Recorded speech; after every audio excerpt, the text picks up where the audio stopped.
Hi friends, இது Sandhya healthy cooking channel. இன்றைக்கி பார்த்தீங்கன்னா, இது ஞாயிற்றுக்கிழமை காலையிலே ஒரு 5 மணிக்கெலாம் நான் வந்து எந்திரிச்சு சாமியெல்லாம் கும்பிட்டாச்சு. அதுக்கப்புறம் இன்றைக்கி வந்து வேலைகள் பார்க்க வேண்டியது தான். இப்போ வந்து லீவு நாள் அப்படிங்கிறதுனால இன்றைக்கி காலையிலே வந்து டிஃபன் எதாவது பண்ணிவிட்டு அதுக்கப்புறமா வேலைகள் பார்க்க ஆரம்பிக்க போகிறேன். இப்போ பார்த்தீங்கன்னா, இது நைட்டே கழுவி போட்டிருந்த பாத்திரம் எல்லாம் அப்படியே இருக்குது. இது எல்லாமே எடுத்து அந்தந்த இடத்துல மாற்றிட்டு அதுக்கப்புறமா நம்ம வந்து கிச்சனில் வேலை பார்க்க ஆரம்பிக்க வேண்டியது தான். இன்றைக்கி பார்த்தீங்கன்னா, எப்போவுமே நம்ம இட்லி, தோசை அந்த மாதிரி செஞ்சிட்ருக்கிறதுக்கு கொஞ்சம் வித்தியாசமாக செய்யலாம் அப்படின்னுட்டு, பிள்ளைங்க வந்து ஆலு பரோட்டா கேட்டிருந்தாங்க. ஆலு பரோட்டா வந்து எப்படின்னா, நான் ஒருத்தர் வீட்டில் இருந்து இன்னொருத்தர் இல்லாமல் அப்படிலாம் இருக்கும்போது எனக்கு ஏதாவது செய்கிறதுக்கு மனசே வராது. அப்போது பிள்ளைங்க எல்லோரும் ஒன்று போல் வீட்டில் இருக்கும்போது செஞ்சு கொடுத்தோம் அப்படின்னா நம்மளுக்கும் மனசுக்கு ஒரு திருப்தியாக இருக்கும். இது வந்து எல்லா தாய்மார்களுக்குமே இந்த மாதிரி தான் இருக்கும். ஏன்னா ஒரு பிள்ளைங்களுக்கு குறைவாகவும் ஒரு பிள்ளைக்கு அதிகமாகவும் கொடுக்கணும் அப்படிங்கிற மாதிரி யாருக்குமே தோணாது இல்லையா? அந்த மாதிரி தான் எனக்கு. அப்போ வந்து பிள்ளைங்க எல்லோரும் ஒன்று போல் இருக்கும்போது அவங்க என்னெல்லாம் கேட்குறாங்களோ அதெல்லாம் வந்து விரும்பி செஞ்சு கொடுக்கணும் அப்படிங்கிற மாதிரி தோணும். அப்போ இன்றைக்கி காலையில் உருளைக்கிழங்க வந்து வேக வச்சுட்டு சப்பாத்திக்கு மாவு பிசைஞ்சுக்கிடலாம் அப்படின்ட்டு எல்லாம் எடுத்து வச்சுட்டேன். இன்றைக்கி பார்த்தீங்கன்னா, ஹாஸ்டல்லேருந்து பிள்ளை வந்திருக்கா. லீவு நாள். இப்போ ஞாயிற்றுக்கிழமைங்கும்போது நார்மலாக மற்ற ஸ்கூலுக்கு போகிற பிள்ளைங்களுக்கு எல்லாருக்குமே லீவு தான் இல்லையா? அதனால் இன்றைக்கி வந்து ஆலு பரோட்டா செய்கிறதுக்கு எடுத்து வச்சுட்டேன். இப்போது கொஞ்சம் கோதுமை மாவு சேர்த்துட்டு அதில் ஒரு ஸ்பூன் அளவுக்கு ஆயில் சேர்த்துருக்கேன். உப்பும் சேர்த்து நல்லா மிக்ஸ் பண்ணிவிட்டு நம்ம சப்பாத்தி மாவோடய லைட்டாக இலக்கமாக பிசைஞ்சு வச்சோம் அப்படின்னா, நடுவில் வந்து அந்த உருளைக்கிழங்கு மசாலாலாம் வச்சு திரட்டுறதுக்கு நல்லாயிருக்கும். இப்போ மாவு ஒரு பக்கம் எடுத்து வச்சுட்டேன். உருளைக்கிழங்கும் ஒரு பக்கம் வேக போட்டாச்சு. அதுவும் வெந்துட்டுருக்கு. இன்னொரு அடுப்பில் வந்து பால் வந்து காய்ச்சிட போகிறேன். பால் காய்ச்சிட்டு கொஞ்சம் காஃபி போட்டு குடிச்சிடலாம். அதுக்கப்புறமா நான் வந்து வெங்காயம் எடுத்து வச்சுருக்கேன். ஒரு 4 உருளைக்கிழங்கு வேக வச்சுருக்கேன். 4 பல்லாரியும் எடுத்து வச்சுருக்கேன். அதையும் நல்லா சின்ன சின்னதாக நறுக்கிக்கிடணும்.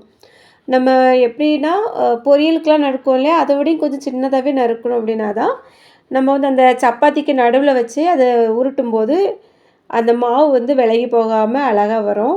இன்றைக்கி ரொம்பவே நல்லா வந்திருந்தது. நான் இது வந்து செஞ்சு ஒரு 4, 5 மாதம் இருக்கும். அதிகமாக அந்த உருளைக்கிழங்கும் எடுக்கிறது இல்லை, அதனாலேயே செய்கிறதும் இல்லை. அது இல்லாமல் இன்றைக்கி வந்து பிள்ளைங்க கேட்டாங்க. சரி உடனே செஞ்சு தரேன் அப்படின்னுட்டேன்.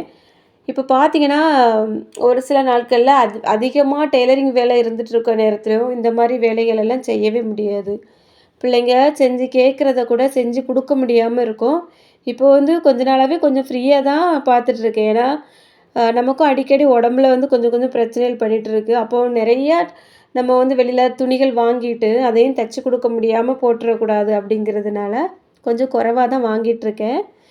இப்போது வேலைகள் வந்து எப்போவுமே நமக்கு அதிகமாக இருந்துட்டு தான் இருக்குது. டெய்லரிங் வேலை வந்து கொஞ்சம் ஃப்ரீயாக இருந்தது அப்படின்னா நமக்கு கிச்சனில் வேலை இருக்குது, வீட்டில் பிள்ளைங்கள கவனிக்கிறது, சாப்பாடு செய்கிறது அந்த மாதிரி எல்லாமே இருந்துகிட்ருக்கு. ரெஸ்ட் அப்படிங்கிறது எப்போவுமே இல்லை. அதனால் பிள்ளைங்க வரக்கூடிய நாட்களில் வந்து நான் என்ன பண்ணுறேன் அப்படின்னா, இப்போல்லாம் கொஞ்சம் அந்த டெய்லரிங் வேலையை ஒரு பக்கம் ஒதுக்கிறேன். பிள்ளைங்க கூடலாம் கொஞ்சம் நேரம் செலவு பண்ணலாம் அப்படிங்கிறதுக்காகவே. இப்போது காஃபி வந்து பிள்ளைங்களுக்கெல்லாம் காஃபி போட்டு கொடுத்துட்டு எனக்கு இந்த மிளகுத்தூள் எல்லாமே பொடிச்சு வச்சது இருந்தது. அதையும் நாட்டு சர்க்கரையும் போட்டு நான் ஒரு கப்பு குடிச்சிட்டேன். ஏன்னா அந்த சளி வந்து இன்னும் சரியாகவே ஆகலை. அதனால தான். இன்னுமே வந்து கொஞ்சம் லைட்டாக இருமல் எடுத்துகிட்டு இருக்குது. அப்போ அந்த இது மிளகுத்தூளெல்லாம் போட்டு குடித்தோம் அப்படின்னா கொஞ்சம் நல்லாயிருக்கும் அப்படிங்கிறனால எனக்கு மட்டும் மிளகுத்தூள் போட்டு குடிச்சிட்டேன்.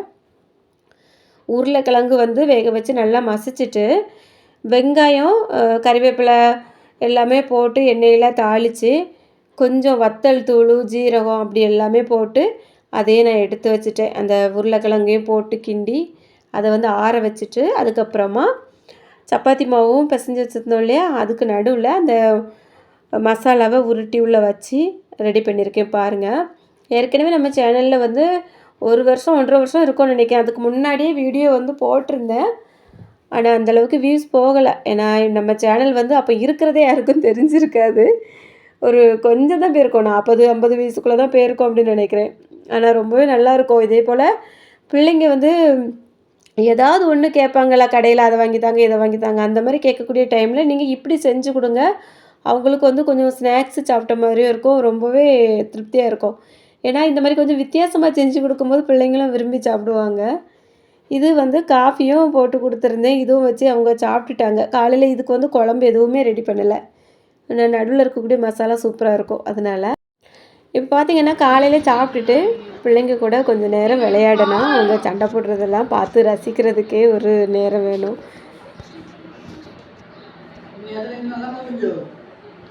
நேத்து நைட்டு ரொம்ப பெய்யல. முந்தானத்து விடியகாலம் ரொம்ப பெஞ்சுச்சு. நேற்று காலையில் இல்லையோ? அப்போ கொஞ்சம் ஒளிவிட்டே கிடந்தது எப்படி பெஞ்சிருக்குமோ.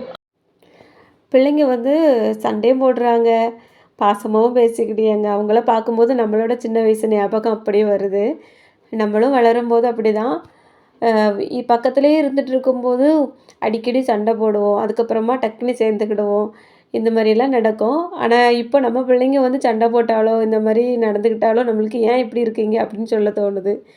இன்றைக்கி பார்த்தீங்கன்னா, ஆட்டுக்கால் நல்லா க்ளீன் பண்ணி வாங்கிட்டு வந்துட்டான் பையன். அது கூட கொஞ்சம் ஈரலும் இருக்குது.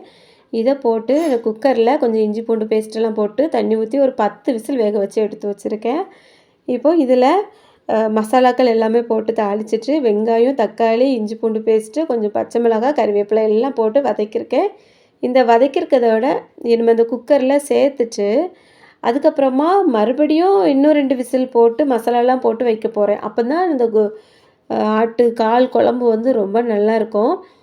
இது வந்து 10 விசிலுக்கு மேலே வச்சா தான் நல்லா வெந்து வரும். அப்போ தான் சாப்பிட்றதுக்கு நல்லாயிருக்கும். சூப்பு வைக்கலான்னு தான் வாங்கிட்டு வர சொல்லியிருந்தேன். அப்புறம் பிள்ளைங்க வந்து இன்றைக்கி சூப் எதுவுமே வேண்டாம் அப்படின்னு சொல்லிட்டாங்க. சரி அதனால குழம்பா வச்சிடலாம் அப்படின்ட்டு வச்சாச்சு. சாப்பாடும் இந்த பக்கம் வந்து வடித்து எடுத்து வச்சுட்டேன். இப்போ இந்த குக்கரில் அந்த வதக்கிட்டு இருந்தேன் இல்லையா, அது எல்லாமே இது கூட சேர்த்துட்டு அந்த பாத்திரத்தில் கொஞ்சம் தண்ணியை விட்டு அலசி ஊற்றிட்டேன். அதுக்கப்புறமா அந்த முட்டை வந்து வேக வைக்கணும். சோறு வந்து பொடி வச்சுருக்கேன். அதை வந்து ஒரு பக்கம் எடுத்து வச்சுட்டு முட்டையும் வேக போட்டு விட போகிறேன். முட்டையை வந்து கொஞ்சம் கழுவிட்டு அதுக்கப்புறமா தண்ணி விட்டு வேக வச்சோம் அப்படின்னா கொஞ்சம் மனசுக்கு திருப்தியாக இருக்கும். ஏன்னா அந்த வரக்கூடிய இடம் வந்து கொஞ்சம் சுத்தம் இல்லாமல் இருக்கும் இல்லையா, அதனால் கழுவுறதுக்கு தண்ணி ஊற்றி அந்த பாத்திரத்தில் வச்சுருக்கேன். இப்போ கழுவி எடுத்து வச்சாச்சு. இனி வந்து குழம்புக்கு மசாலா வந்து சேர்த்துட போகிறேன். இது வந்து வீட்டில் அரைச்ச குழம்பு மசாலா ஒரு 2 ஸ்பூன் சேர்த்துருக்கேன். அதுக்கப்புறமா ஒரு 1 1/2 ஸ்பூன் அளவுக்கு மட்டன் மசாலா இருந்தது. அதுவும் சேர்த்துட்டு நல்லா மிக்ஸ் பண்ணி விட்டு கொஞ்சம் சரியான அளவுக்கு உப்பும் போட்டுறலாம். இனி வந்து அந்த இது கூட ஒரு 2 உருளைக்கிழங்கு வந்து கட் பண்ணி சேர்த்துக்கிட போகிறேன். இந்த குழம்புக்கு வந்து உருளைக்கிழங்கு போட்டு வச்சோம் அப்படின்னா தான் ரொம்ப நல்லாயிருக்கும்.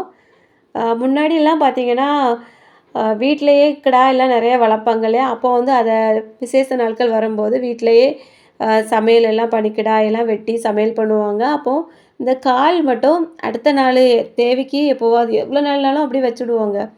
தேவைக்கு அதை எடுத்துக்கிட்டதுக்காக அடுப்பில் வச்சு அந்த காலெல்லாம் வாட்டி கிழித்து அப்படியே தொங்க போட்டிருப்பாங்க கயித்துல. அதை பார்க்கும்போது அந்த ஒரு மாதிரி இருக்கும். ஏன் இதை இப்படி தொங்க போட்டிருக்காங்க அப்படின்ட்டு. அதோட அருமை அப்போ நமக்கு தெரியவே செய்யாது.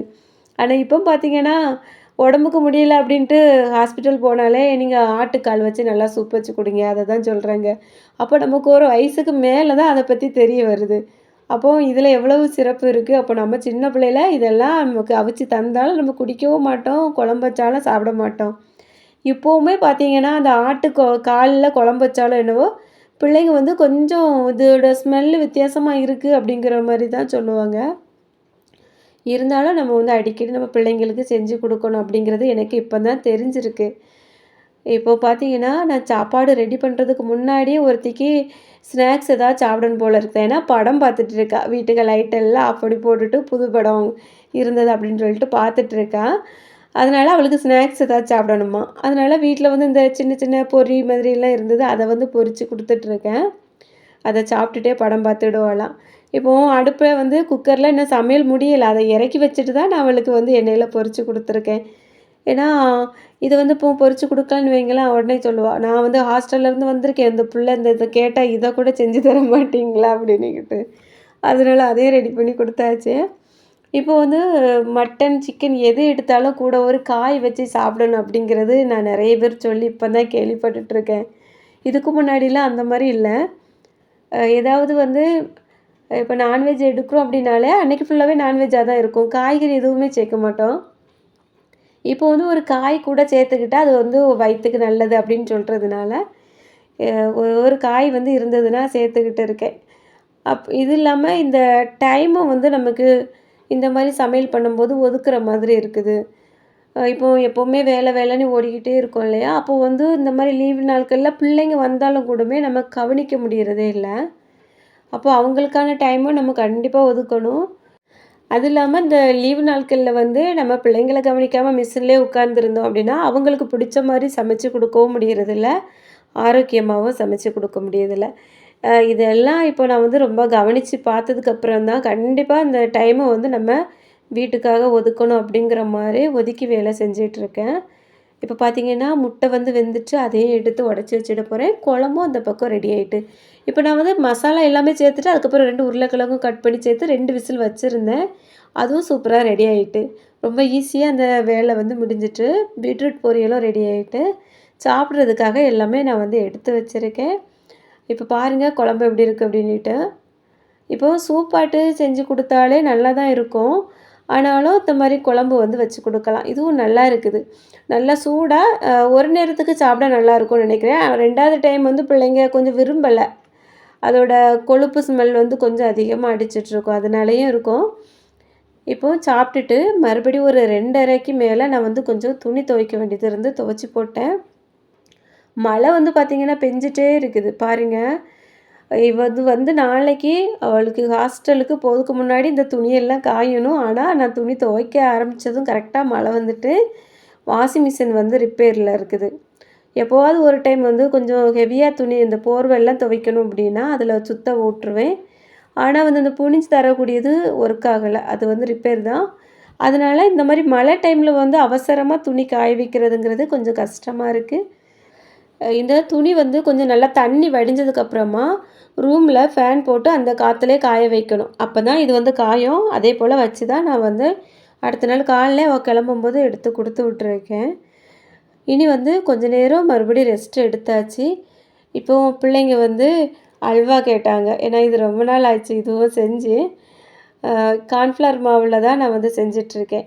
இதுவும் நம்ம சேனல்ல இந்த வீடியோ வந்து போட்டிருக்கேன். இது ரொம்ப ரொம்ப ஈஸியா ஒரு 15 நிமிஷத்துல பண்ற மாதிரி தான் இருக்கும்.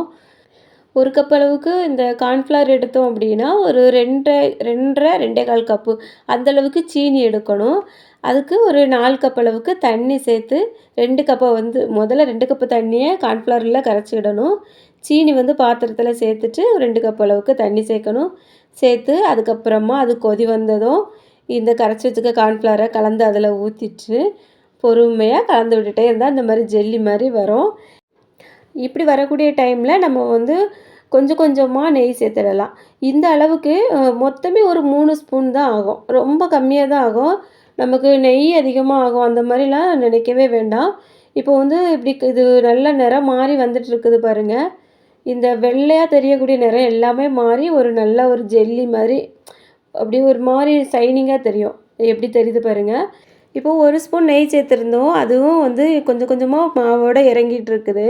அடுத்தது இன்னொரு ஸ்பூன். அந்த மாரி சேர்த்துட்டு, இந்த பாத்திரத்தில இந்த அல்வா வந்து ஒட்டாம இப்படி லைட்டா சுருண்டு வரும். இந்த மாரி கண்டிஷன்ல நம்ம வந்து என்ன கலர் வந்து வேணுமோ, அந்த கலர் வந்து கொஞ்சம் சேர்த்துட்டு, கொஞ்சம் முந்திரி பருப்பும் ஒரு கையளவுக்கு சேர்த்து, அத கொஞ்சம் சின்ன சின்னதா கட் பண்ணி சேர்த்துருக்கேன். சேர்த்துட்டு நல்லா இந்த மாரி கலந்து விடலாம். இப்போ வந்து அல்வா ரெடி ஆயிட்டு. உங்களுக்கு பார்த்தாலே தெரியும் எந்த அளவுக்கு இருக்குது அப்படின்னுட்டு. இது வந்து ஒரு பிளேட்ல நெய் தடவி வச்சுட்டு, அதில மாத்திர வேண்டியது தான். ஒரு 1 மணி நேரத்தில நல்லா செட் ஆகி வந்துரும். இல்லன்னா நீங்க ஆறுனதுக்கு அப்புறமா ஃப்ரிட்ஜில வச்சு எடுங்க. சீக்கிரமா செட் ஆகிரும். பிள்ளைங்க வந்து வெயிட் பண்ணவே மாட்டாங்க. இத பார்க்கும்போதே எப்பவும் சாப்பிடலாம் அப்படிங்கிற மாதிரி இருக்கும். எடுத்து எடுத்து கட் பண்ணி பார்த்துட்டே இருப்பாங்க. இப்போ பாருங்க அல்வாவும் ரெடி ஆயிட்டு, ஆளா ஒவ்வொரு பீஸா வந்து அவங்களுக்கு தேவைக்கு இடையிலேருந்து கட் பண்ணி எடுத்துருக்காங்க. இதில முந்திரி பருப்பு அதிகமா இருக்குது அப்படின்ட்டு. ரொம்பவே நல்லாயிருக்கும். நம்ம வீட்ல இருக்கக்கூடிய பொருட்கள வச்சு குறைவான நேரத்தில ரொம்ப ஈஸியா பண்ற மாதிரி இருக்கும். பிள்ளைங்களும் விரும்பி சாப்பிடுவாங்க. இன்னைக்கு பார்த்தீங்கன்னா, பிள்ளைங்களுக்கு பிடிச்ச மாதிரி நான் வந்து எல்லாமே செஞ்சு குடுத்தேன். எனக்கும் ரொம்பவே சந்தோஷமா இருந்தது. அவங்களும் நம்ம கூட வந்து டைம் வந்து செலவு பண்ணும்போது ரொம்ப ஹேப்பியா இருக்காங்க. இன்னைக்கு காலையிலேருந்து சாயந்தரம் வரை இந்த வீடியோ உங்களுக்கு பிடிச்சிருக்கும்னு நினைக்கிறேன். பிடிச்சிருந்தா லைக் பண்ணுங்க. மறக்காம நம்ம சேனலை சப்ஸ்கிரைப் பண்ணிருங்க. இதுவரைக்கும் இந்த வீடியோ பொறுமையா பார்த்த எல்லாருக்கும் ரொம்ப ரொம்ப நன்றி. வணக்கம்.